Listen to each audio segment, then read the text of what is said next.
Episode number 1, speedrun to... Sorry, it's not a speedrun, it's a rating climb to 2000. Slightly longer series, this video. And our opponent, let's give him a quick check.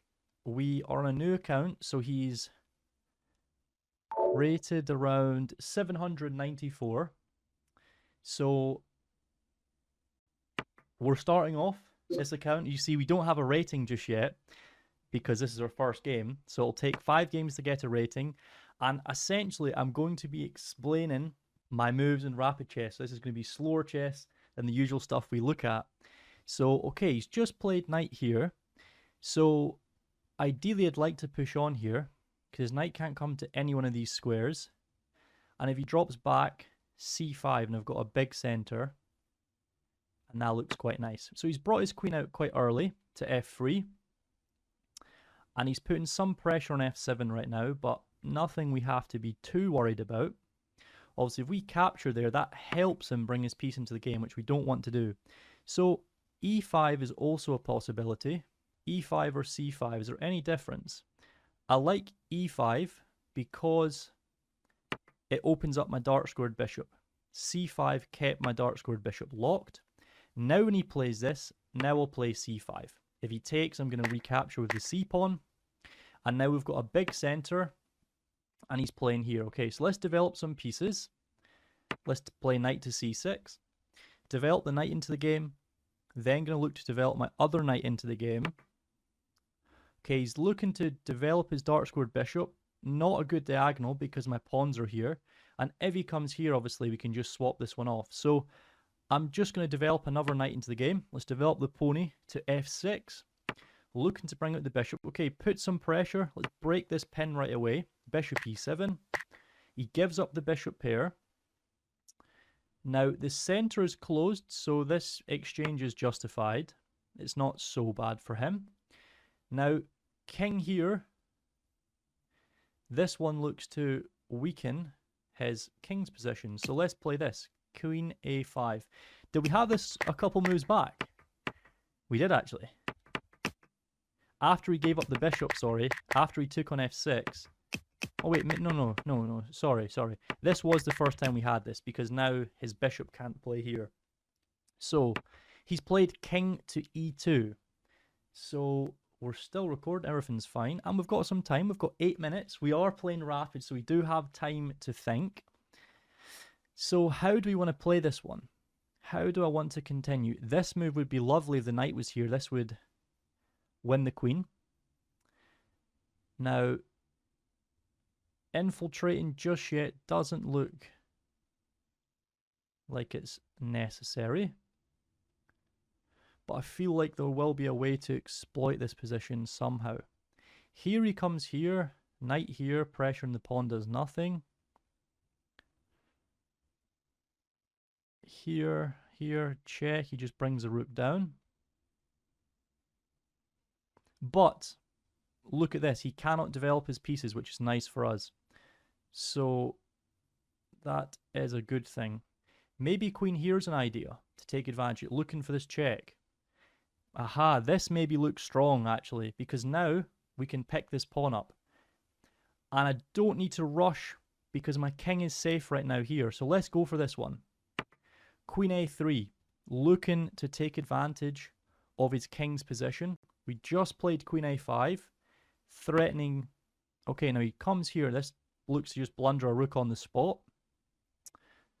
So, do we need to grab this one right away? This looks stronger to give a check first because his king cannot move down. He's got to move back up, and then we're going to pick up his rook with check. So let's go for this. First, we're going to give him a check. Now we're going to pick up his rook, and this is obviously winning now.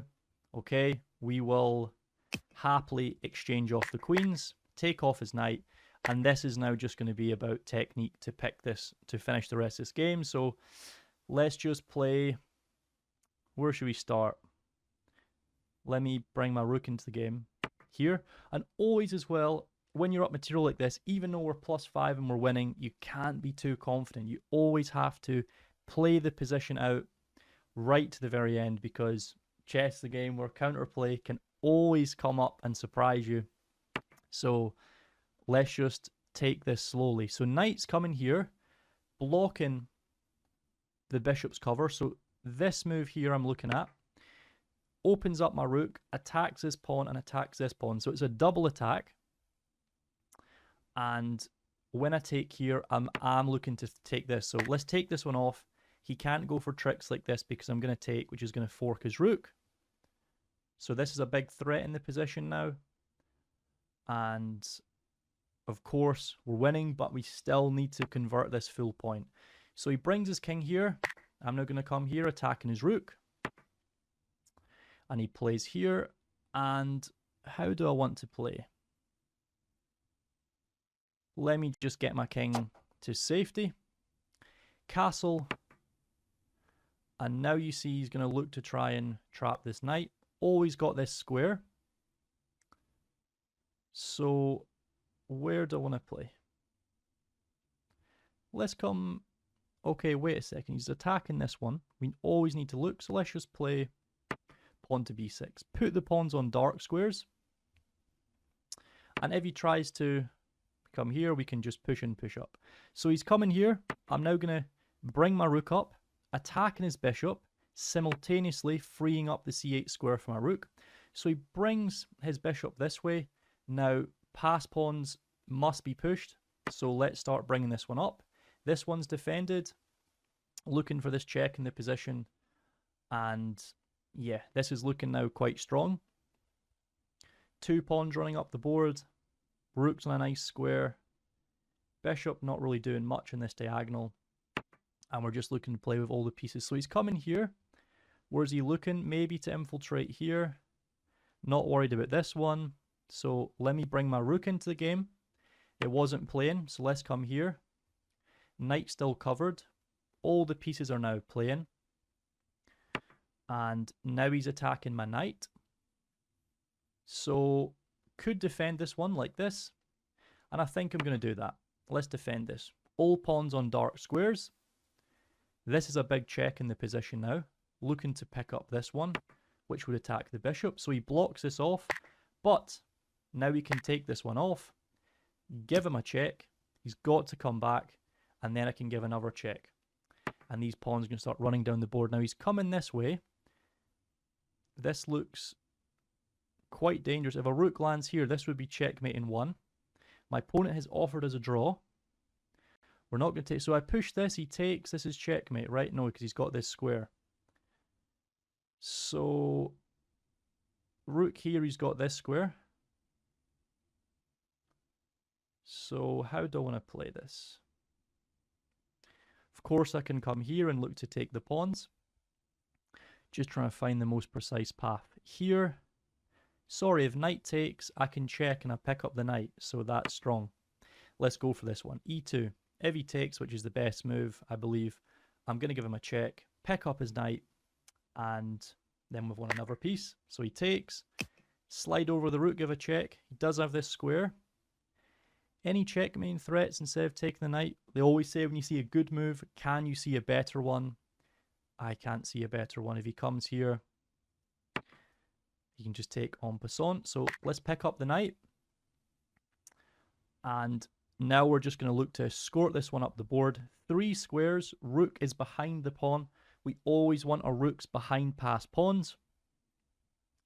You see, supports this the whole way up. And this second rook is going to support it once it gets to the last rank.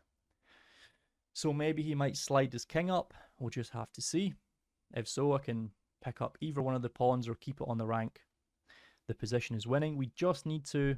The last kind of trick or counterplay our opponent could have in such position is if he's able to give us perpetual check with a rook where we can't take, because it would be a stalemate. So let's see what he plays. He abandons the game. If you found the content useful, make sure to drop a follow.